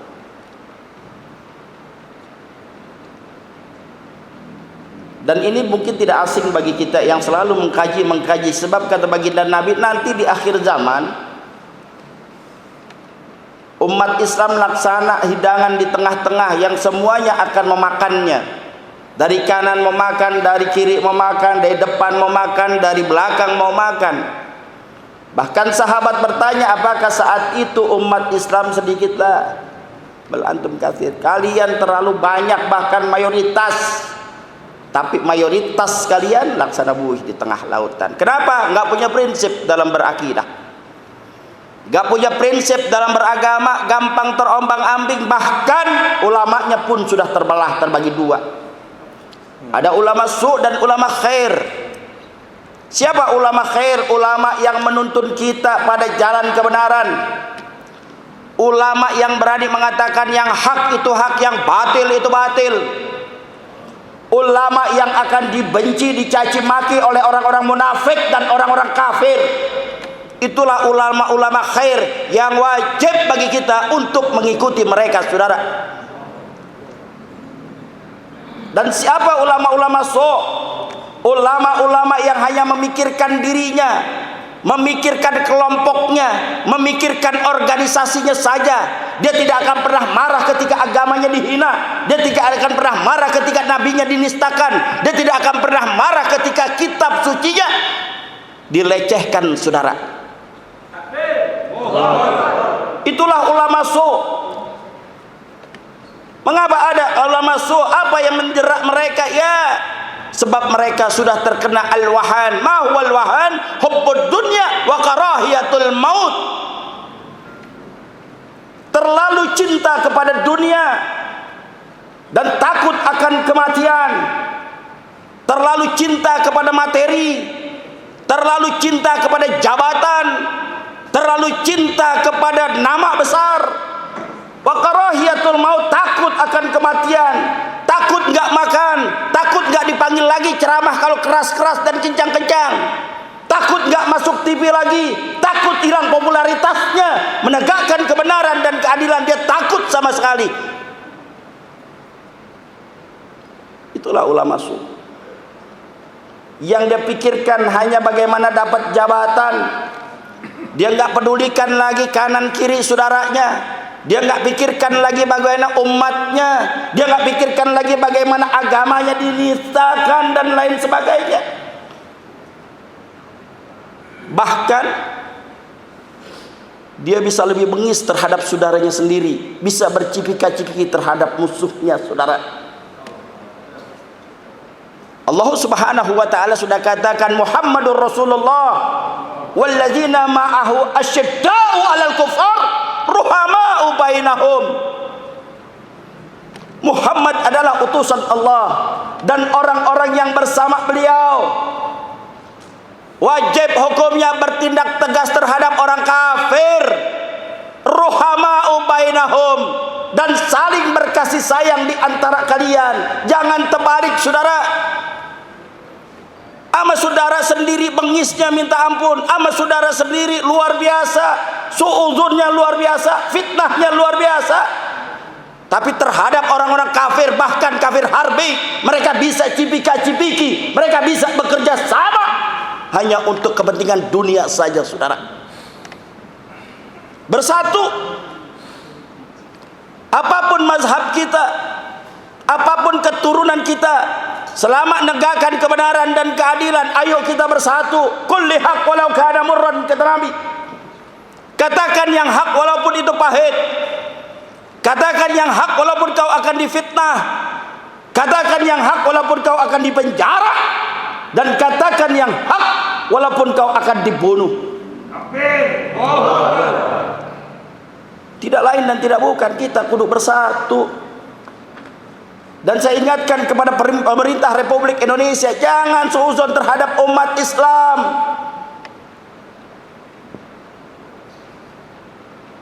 Jangan terlalu a priori terhadap ulama-ulama yang istiqomah, yang ingin menjaga negara kesatuan Republik Indonesia. Ulama-ulama tidak akan melakukan bugot, pemberontakan dan lain sebagainya. Tidak. Kenapa? Karena ulama-ulama sadar yang memerdekakan bangsa dan negara adalah para ulama, kiai, habaib dan santrinya. Jadi nggak akan mungkin umat Islam yang istiqomah akan melakukan pemberontakan kepada negara. Tidak. Karena aset saham terbesar negara Republik Indonesia adalah umat Islam.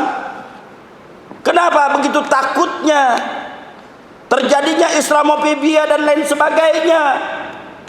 Kok kita bisa diatur-atur oleh mereka yang minoritas, oleh para cukong-cukong, para konglomerat-konglomerat yang notabene adalah ingin menghancurkan bangsa dan negara kita. Dalam segi ekonomi tadi sudah dikatakan Indonesia ini nggak mungkin jadi miskin, tapi saat ini jadi miskin.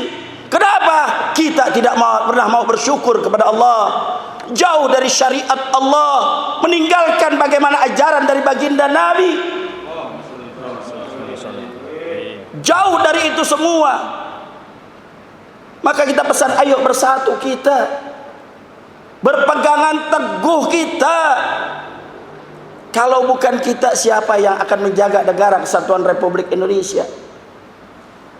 Umat Islam menjadi garda terdepan, sekali lagi menjadi garda terdepan. Ulama-ulamanya menjadi garda terdepan untuk tetap menjaga keutuhan negara kesatuan Republik Indonesia. Andaikan ada yang menghina kita punya agama, wajib bagi kita untuk meluruskan. Bukannya yang meluruskan malah dilaporkan untuk ditangkap. Kalau orang salah kudu dilurusin, saudara. Itu namanya wattawasau bil haq, saling mengingatkan dalam kebaikan. Kalau orang salah nggak pernah diingetin, maka selalu akan salah terus, saudara. Kita nggak mau punya pemimpin selalu salah dan salah. Kita harus wajib meluruskan. Tapi kalau kita meluruskan, jangan kita dilaporkan, jangan kita ditangkap. Jangan yang benar ditangkap, yang salah mereka asik-asikan, saudara. Ini yang kita tidak mau. Kembali lagi, pemerintah Republik Indonesia, ayo kembali ke jalan Allah. Tegakkan kalimatullah, tegakkan syariat Allah.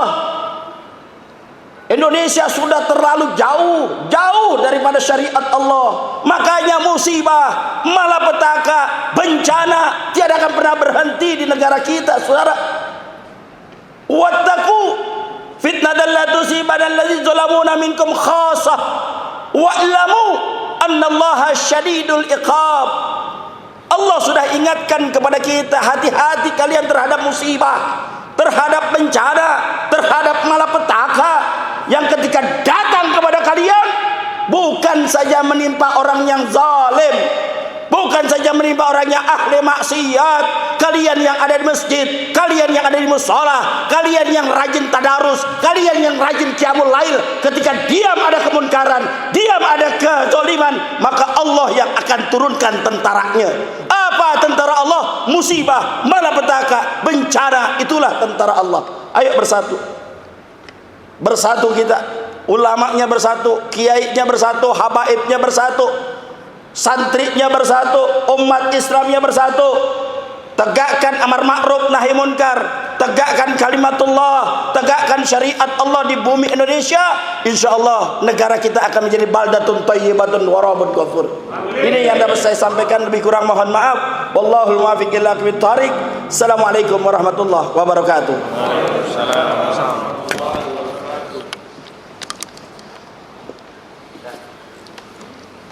Iya, Bang Eka tadi berapi-api sekali ya, luar biasa.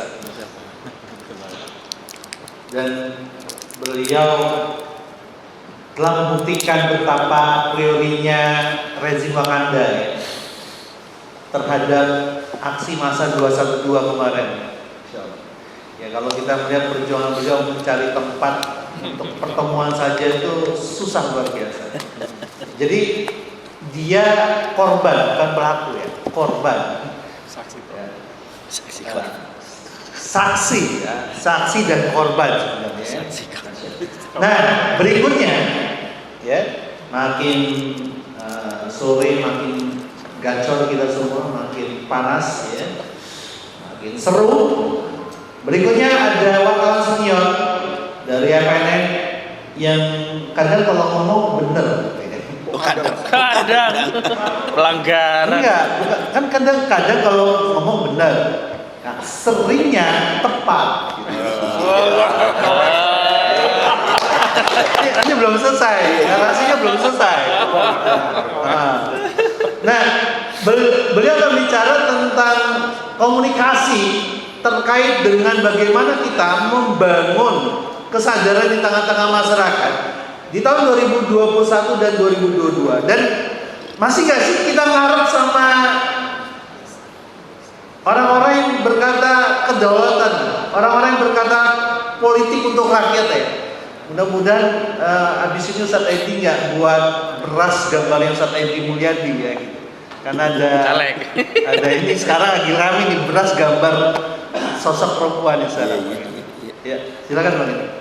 Pakai ini aja Bang, kalau itu nggak ada suara. Nggak ada suara. Misalnya nyampe nggak? Nyampe. Bismillahirrahmanirrahim. Assalamualaikum warahmatullahi wabarakatuh. Waalaikumsalam warahmatullahi wabarakatuh. Alhamdulillah walladzi arsala rasulahu bil huda wa dinil haqq liyudhhirahu 'alad dini kulli wa kafa billahi shahida. Asyhadu an la ilaha illallah wahdahu la syarika lah wa asyhadu anna Muhammadan abduhu wa rasuluhu la nabiyya ba'dahu. Allahumma shalli ala Muhammad wa ala alihi wa sahbihi wasallam. Allahu Akbar. Allahu Akbar. Merdeka. Merdeka. Boleh dong merdeka juga kan. Dulu kan Bung Tomo habis takbir merdeka 3 kali ya. Ntar kalau takbir sekarang radikal loh. Gitu ya. Jadi kalau saya suruh bicara kayak Ustadz Eka, nyerah deh, ya, nyerah. Dia punya stamina dahsyat luar biasa, apalagi kayak tetangga sebelahnya lagi, wah tuh, tetangga sebelah lagi tuh nggak pakai rem lagi tuh, gas terus, ngeri sekali. Tapi ngomong-ngomong kita nggak pakai masker nggak apa-apa nih. Ada foto bareng bahkan. Oh, nah itu dia saya mau ngomong masker, corona udah nggak ada, covid udah nggak ada, sudah ada yang foto bareng tanpa masker hari Natal tanggal 25 atau tanggal 26. Siapa tuh? Jagoannya Basit. Nah, namanya Sandiaga Uno berkunjung ke rumah Opung Luhut Binsar Panjaitan. Ternyata di sana juga ada Yang Mulia Abdullah Mahmud Hendro Priyono dan istri. Dan mereka foto berjajar. Ada Mendagri juga. Tanpa, oh ada Mendagri ya. Oh ada Tito Karnavian. Lagi reuni atau lagi briefing, nggak tahu deh itu. Siapa ngasih briefing siapa? Tanpa masker. Jadi netizen, nah saya mau ngomong di sini, netizen ini dahsyat. Netizen langsung ngasih komentar, kapan mau sadar weh, corona udah nggak ada, bangun wah ini. Jadi tugas saya ini saya nama ketukar-tukar mulu, Rizky Awal apa Awal Rizky? Rizky Awal. Rizky Awal. Soalnya ada ekonom namanya Awali Rizky. Nah itu ekonom khusus, dia lebih spesifik bicara soal fiskal ya, APBN, pajak dan sebagainya. Nah kita ini kan kalau kita baca di grup-grup WA, isinya tuh muntahan-muntahan, marah-marah, wah segala macam, termasuk ini tadi barusan nih. Kurang lebih sama kontennya gitu ya, cuman ganti orang aja yang ngomong. Nah persoalannya adalah mau sampai kapan kita ngomel-ngomel begini, ya kan? Orang ini ngomong-ngomong live ya. Ngomong-ngomong sudah bisa dipastikan nggak rakyat Indonesia sebel sama rezim ini?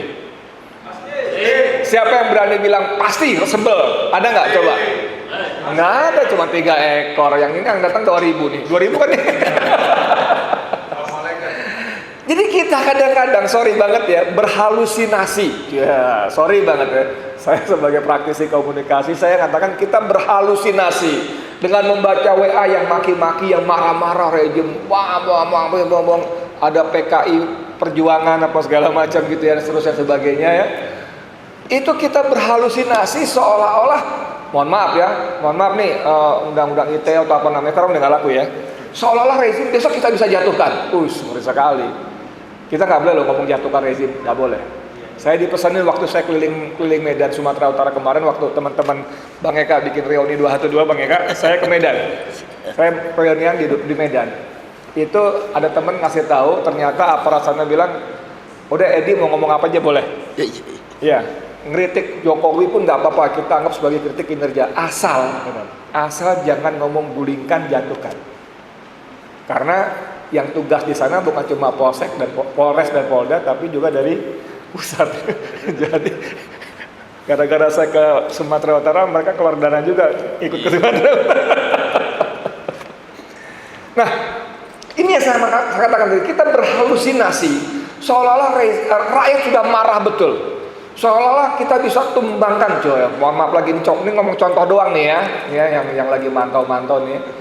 Seolah-olah kita bisa tumbangkan rezim besok. Mohon maaf, no. Sorry, enggak.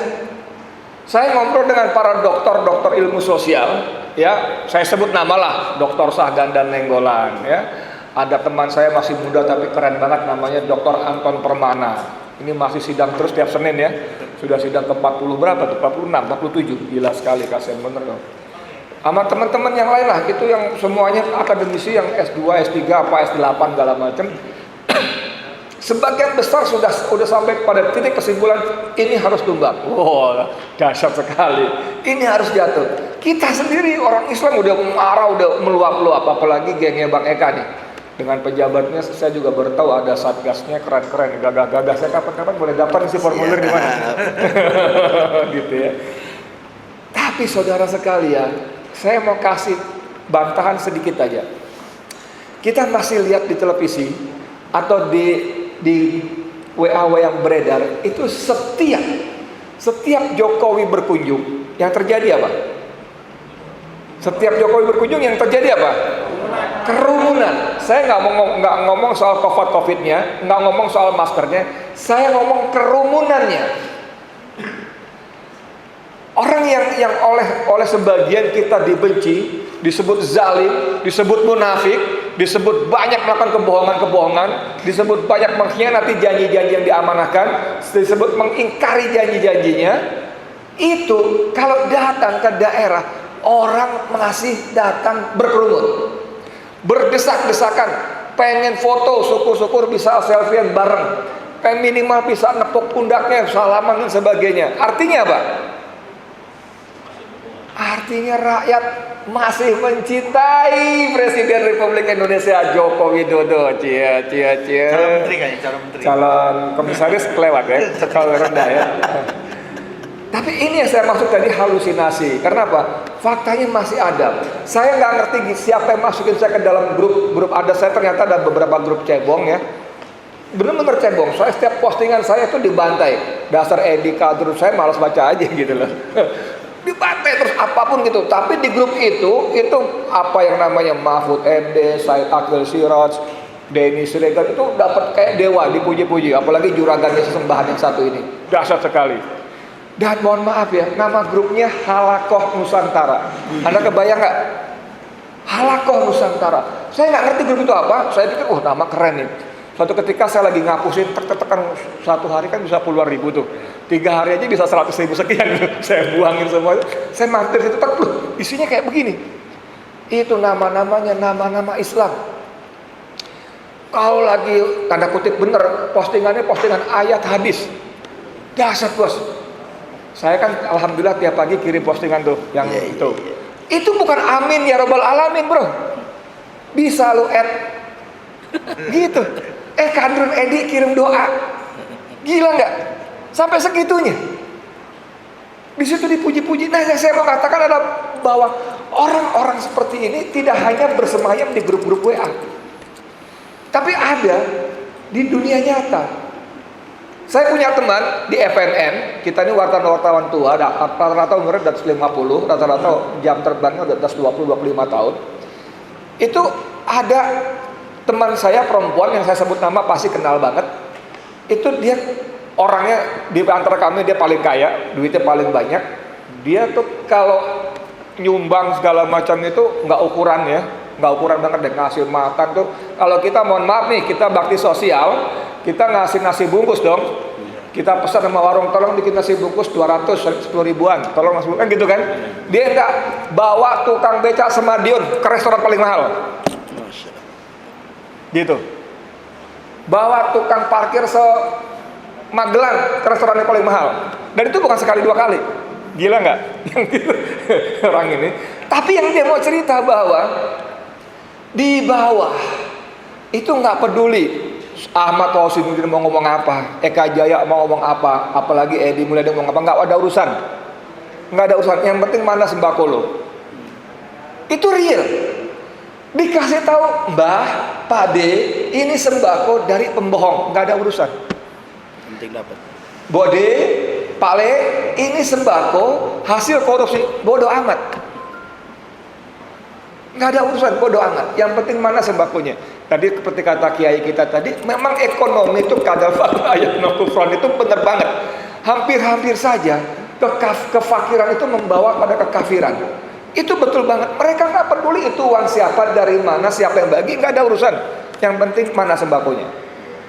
Dan itu menyebabkan bahwa Jokowi sangat marah ketika Mensos Juliari Peter Batubara mengkorupsi. Karena itu menjadi benar-benar jadi bemper dia untuk di kalangan bawah, sehingga dia masih jadi pahlawan. Nah, maksud saya mau bilang begini semua adalah bahwa tugas kita semua untuk membunyikan perlawanan ini lebih membumi, untuk memberikan bahasa kerennya enlightenment, pencerahan, supaya aroma perlawanan ini tidak hanya berputar-putar di antara kita, tapi juga merembes ke bawah. Meskipun memang dalam sejarah selalu yang namanya perubahan, perlawanan, bahkan revolusi itu dipicu oleh kalangan menengah, yes. Oleh kalangan terdidik, iya. Tapi ketika saatnya tiba, tetap saja harus melibatkan grassroots-nya. Tetap harus melibatkan grassroots-nya. Nah, ini tugas kita. Jadi kita semua punya tugas untuk membumikan ini, untuk membunyikan perlawanan, kalau dalam bahasa agamanya amar ma'ruf nahi mungkarnya ini, supaya lebih meluas. Dan ini bukan cuma tugas wartawan. Kita tahu sekarang bagaimana, tahu sekali maksud saya, bagaimana sekarang wartawan sudah, saya nggak ngerti apakah karena kurang kemampuan, saya nggak yakin. Karena wartawan sekarang muda-muda, pinter-pinter, gagah-gagah, pinter-pinter, kemampuan teknik jurnalistiknya juga mereka sekolah benar-benar sekolah jurnalistik. Saya kan nggak sekolah jurnalistik, hanya pengalaman aja, baca-baca kursus dan sebagainya. Mereka paham betul sebetulnya, tapi gitu loh. Tapi dalam berprakteknya mereka sudah menjadi pegawai, karyawan dari pemilik media. Dan kita tahu siapa pemilik media adalah bagian dari oligarki itu sendiri. Kita jangan pernah berharap misalnya bertemu di TV One, Antv, skandal-skandalnya Abu Rizal Bakri misalnya. Jangan pernah berharap. Kita jangan pernah berharap di Metro TV, Media Indonesia dan kawan-kawan itu tentang borok-boroknya Surya Paloh misalnya. Nggak pernah. Itu dari sisi yang internal mereka. Belum pada fungsi-fungsi mereka. Mereka semua sudah menjadi bagian dari orkestra dari rezim ini untuk menyebarkan sihir. Gitu ya. Kalau zaman Fir'aun ada sihir-sihir yang menghina-bobokkan rakyat. Firaun itu raja yang adil, Firaun itu ahli infrastruktur ya. Jadi kalau infrastruktur dibangga-banggakan, Firaun lebih dahsyat daripada siapapun sekarang kita. Ya kan? Bikin piramid-piramid itu dahsyat tuh, walaupun untuk itu ribuan budak mati karena kerja keras, kerja paksa. Nah, media sekarang sudah bekerja untuk kepentingan pemilik modal. Mungkin kita aksi terakhir, demo terakhir itu 18 Desember 2020 kalau nggak salah.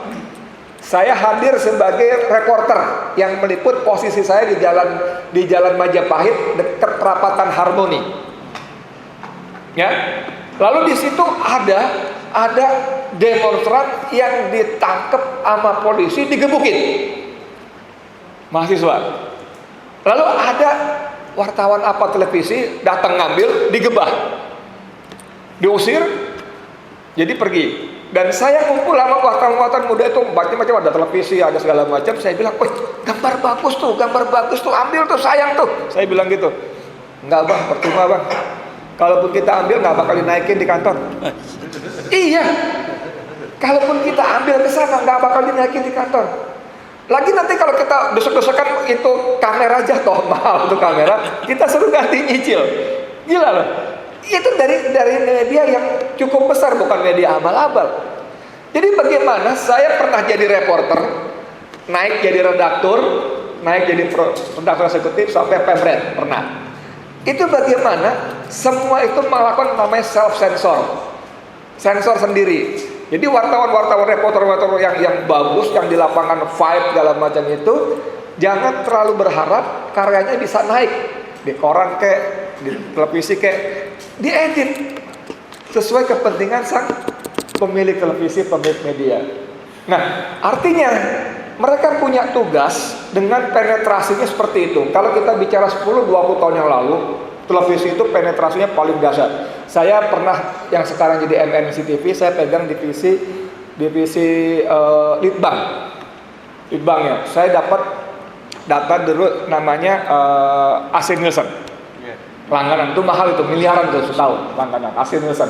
Jadi di situ dipaparkan bagaimana penetrasi media, dan yang paling dahsyat itu penetrasi media namanya televisi. Semua media digabung, mau koran, cetak, majalah, tablet, segala macam digabung nggak sampai 20% penetrasinya. Televisi satu.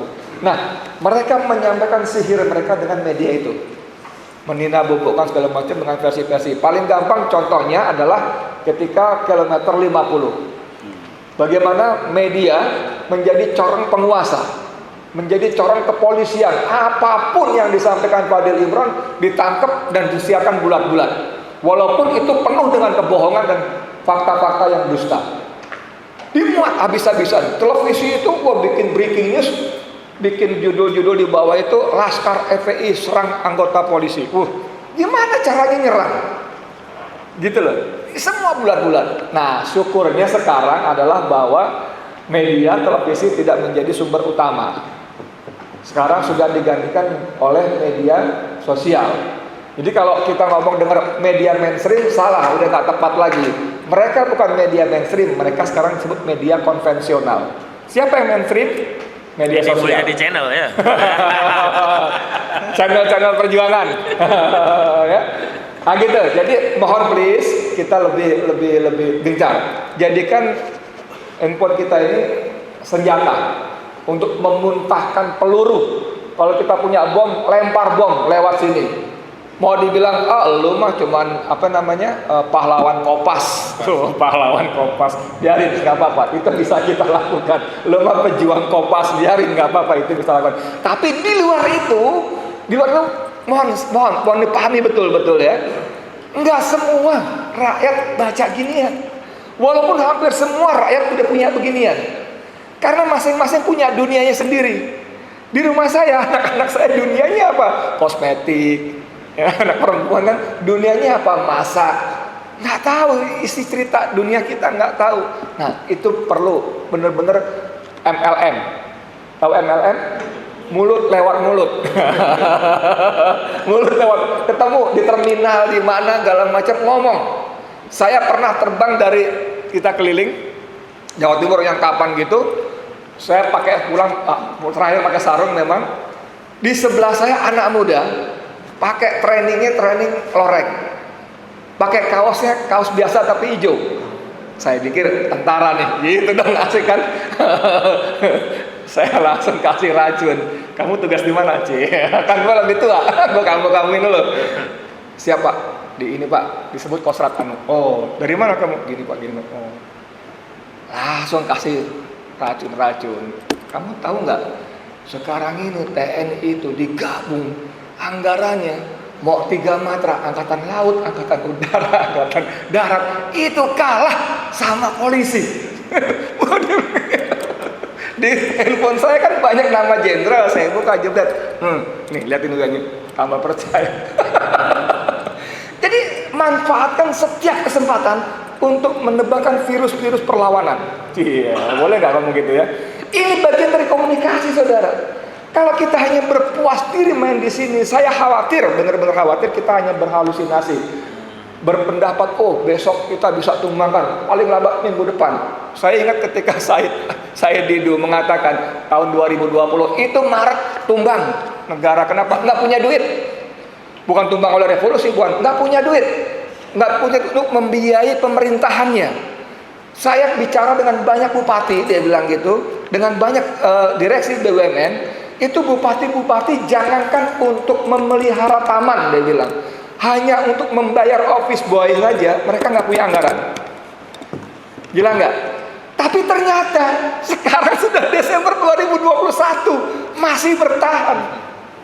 Tentu ada sebab-sebabnya, yaitu BI mencetak uang dan sebagainya. Tapi ini kan harus kita kebawahkan gitu loh. Saya punya teman kerja di PLN, dia orang lingkaran dalam lah, walaupun cuma staff. Itu dia marah-marah. Karena apa? Karena banyak kantor pemerintah menunggak pembayaran listriknya. Mau di level kabupaten kota maupun di pemerintah pusat. Karena apa? Enggak punya anggaran. Itu real. Baru 2-3 hari yang lalu saya dengar marah-marah dia. Gimana gue bisa tambah bonus segala macam. Marah-marahnya karena itu, bukan dia cinta sama negara, bukan dia ngomongin mikirin bonusnya. Nah, hal-hal seperti ini, ayo MLM, mulut lewat mulut. Ini memang masif, tapi one on one, satu lawan dan ketemu itu tetap perlu dilakukan. Ini bagian dari komunikasi kita untuk menebarkan perlawanan. Saya kira itu dulu. Kurang lebih mohon maaf. Billahi taufiq. Assalamualaikum warahmatullahi wabarakatuh. Waalaikumsalam warahmatullahi wabarakatuh.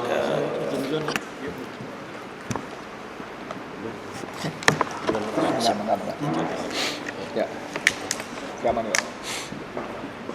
Ya, kita mau di penghujung, tapi masih ada satu yang akan berbicara, yaitu Kiai Fadilullah dari Majelis Wakil Dohada Dewan Ulama Jakarta. Bagaimana pandangan Islam tentang kondisi saat ini dan tahun 2022 itu nanti seperti apa?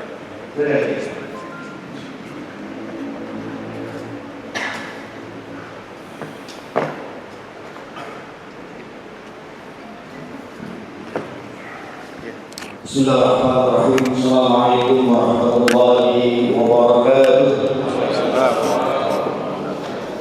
Alhamdulillahilladzi khalaqal insana min nafsin wahidah. Wassalatu wassalamu ala sayyidina Muhammadin nabiyil huda وعلى آله وصحبه ومن تبعهم بإحسان إلى يوم القيامة. أما بعد.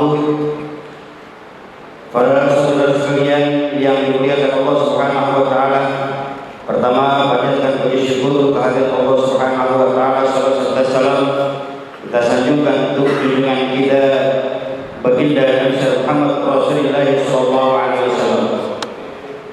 Pada hari ini kita bertemu dalam muhasabah bangsa, saatnya umat kembali kepada syariat dan khilafah. Hanya sebagai sumbangsi nasihat bagi kita semuanya bahwa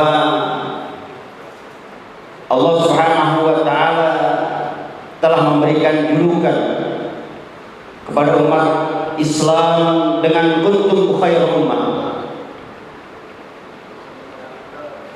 Yang menjadi pertanyaan, sadar nggak kita sebagai umat terbaik? Sadar nggak? Baginda Rasul Nabi Muhammad SAW adalah Nabi kita yang mulia. Kita dibimbing oleh Al-Quran sebagai kitab suci yang mulia, dan kita adalah dijadikan umat Islam, umat yang mulia. Tapi muhasabah, mengapa dari tahun atu sampai saat ini, sejak kemerdekaan sampai saat ini, umat Islam hanya sebagai pengembang, sebagai ekor, tidak pernah bisa berbuat apa-apa. Bahkan semakin hari ulama-ulama kita ditangkap, ulama kita dikriminalisasikan, ulama kita dihinakan, agama kita dihinakan, dan kita tidak bisa berbuat apa-apa kecuali hanya dukungan dan doa. Betul? Betul? Apa yang kita bisa berbuat kalau umat Islam tidak mempunyai kekuasaan? Hari ini adalah yang ada yang dijalankan oleh umat Rasulullah SAW adalah mempertahankan bangunan yang hampir runtuh, Pak. Pembangunan yang hampir runtuh, yang tatkala kena angin badai, semakin hari semakin hancur nih umat Islam, tanpa adanya mau membangun umat Islam itu sendiri.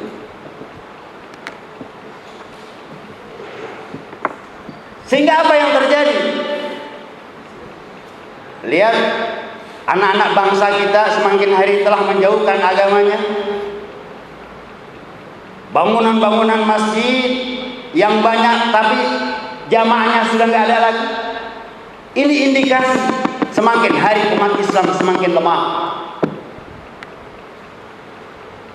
Itba kepada Rasulullah dan apa yang diperintahkan oleh Allah Subhanahu wa taala.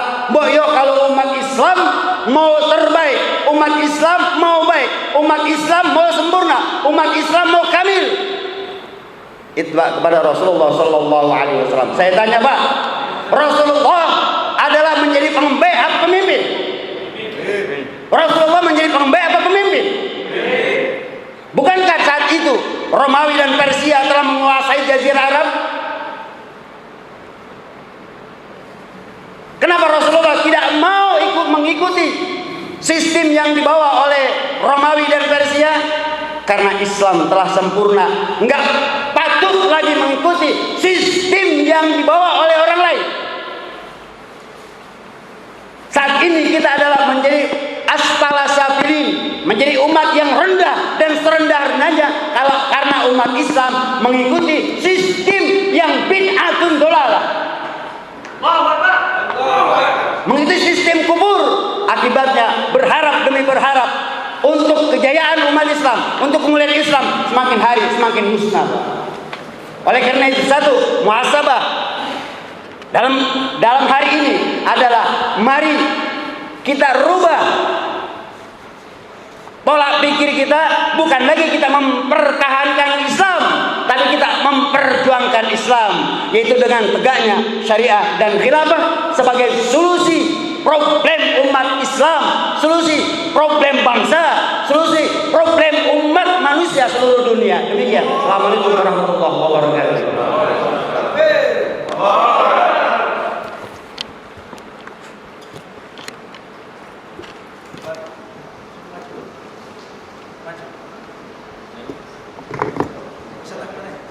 Ya, demikian tadi pernyataan terakhir dari Kiai Halilullah dari Majelis Salatul Adat, dan kita akan menyampaikan pernyataan sikap yang akan disampaikan oleh Bang Ahmad Ghazinuddin selaku Ketua KPAU, dan dipersilakan kepada para hadirin untuk bisa di belakang kami untuk sembari Ustaz Ahmad Ghazinuddin menyampaikan risalah akhir tahun, refleksi akhir tahun ya 2021. Silakan bisa berdiri di barisan belakang para pembicara.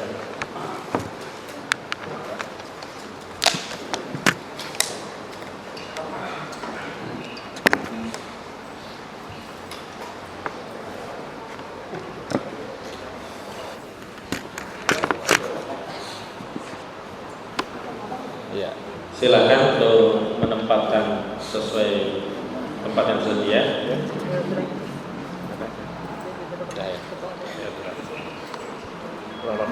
Kurang rapat? Tiga sab, ya. 3 sab. Agak maju. Ya. Diseimbangkan antara kanan dan kiri, dibantu petugas. Cukup? Oke. Baik. Bismillahirrahmanirrahim. Refleksi akhir tahun 2021, muhasabah bangsa. Saatnya umat segera kembali pada syariat dan khilafah. Sepanjang tahun 2021, bangsa Indonesia telah dirundung berbagai problematika, dari bencana sosial dan politik, bencana alam, hingga tragedi kemanusiaan. Bagian besar problematika yang mendera adalah warisan masalah tahun-tahun sebelumnya. Sebagian lainnya adalah masalah baru yang modusnya tidak jauh berbeda. Berkenaan dengan hal itu, Koalisi Persaudaraan dan Advokasi Umat KPAU bersama segenap tokoh dan ulama se-Jabodetabek menyatakan, pertama, bahwa sejumlah problematika yang mendera bangsa Indonesia dalam bidang sosial dan politik, termasuk tetapi tidak terbatas seperti korupsi, kolusi, nepotisme, politisi pengkhianat, pemimpin pembohong, perampokan sumber daya asing, ancaman Cina dan kedaulatan rakyat laut di Natuna Utara, dan disintegrasi OPM di Papua, tumpukan hutang yang menggunung, defisit APBN, kejahatan yang meningkat, dekadensi moral, legalisasi zina via Permendikbud, kriminalisasi ulama, kriminalisasi aktivis, penangkapan ulama berdalih terorisme, pembungkaman ormas Islam, pembelengguan kebebasan berserikat, berkumpul, dan hak menyampaikan pendapat rakyat. Sejatinya bukanlah problem baru yang hanya terjadi di tahun 2021, melainkan problem akut yang terjadi secara terstruktur, sistematis, masif, dan brutal yang selalu menghiasi dinamika sosial dan politik sejak tahun-tahun sebelumnya, dan selalu menjadi corak sekaligus karakter masalah sepanjang kehidupan bangsa dan negara Republik Indonesia.